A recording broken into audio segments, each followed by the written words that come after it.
Good. Opposite box. Lovely. Good. Good option.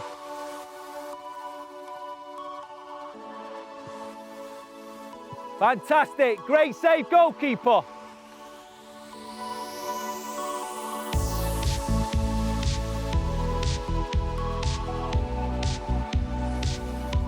So the 4 key zones that I've certainly been working on this afternoon, zones 1 to 4 initially, just to make it easy, certainly for the players.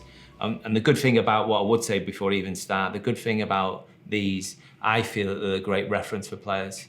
So I'll give you an example that if I come in at half time and I felt, we weren't working the ball in around the corner box well enough, I could just basically say, lads, we're not working the ball into zone 3 enough. And it's a point of reference. They know straight away that, oh, he's actually talking about, we're not working the corner box, which I'll discuss in a little bit more detail.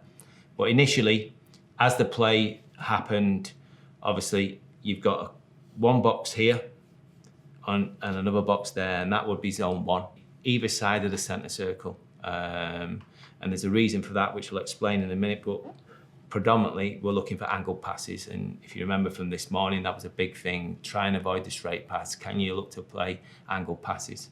The second box would be in around an area roughly about here, and obviously they would be zone 2.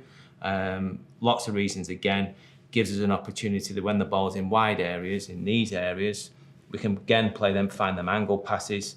But what it does, it's a position where you're almost half and half. So it's not quite the job of the defenders of the opposition, but it's also not quite the job of the midfielders of the opposition.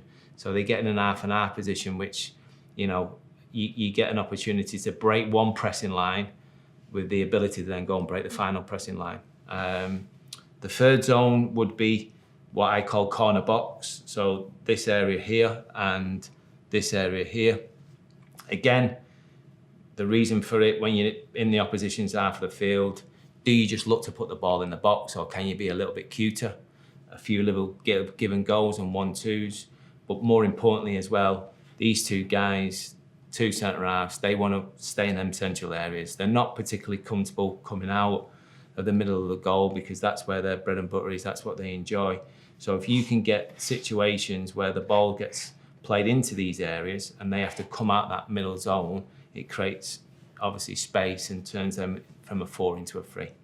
And then the last one, which is certainly the most difficult one, would be so either side of the penalty spot and almost like level with a 6-yard box. And I'm sure, obviously, when you look at the footage from this afternoon, you'll see that it got quite difficult towards the end for the players who was using it, and it was one of them where, for me to try and force it onto them, I felt it was important that, one, you try and explain it, they got a bit of an idea of it, and it might come naturally when in their next session or their next game, whatever it may be. But the idea is the playing area is to play the ball on the angle.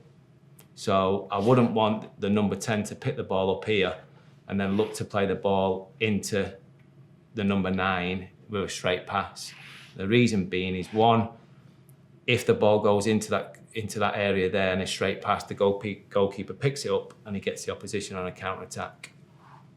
And secondly, obviously, you're making the job easy for the defender as well. The reason we have the playing in area is because we want to make it very, very difficult for the defenders. So if I play a diagonal pass, either there or there, over the head, on the shoulder of the centre-half, 1, I'm asking questions of this defender.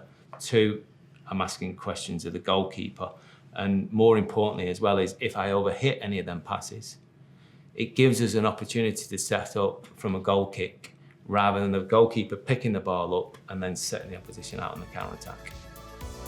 To see the full coaching course and for more exclusive content from top-level professional and academy coaches, subscribe to the Coach's Voice Academy at academy.coachesvoice.com.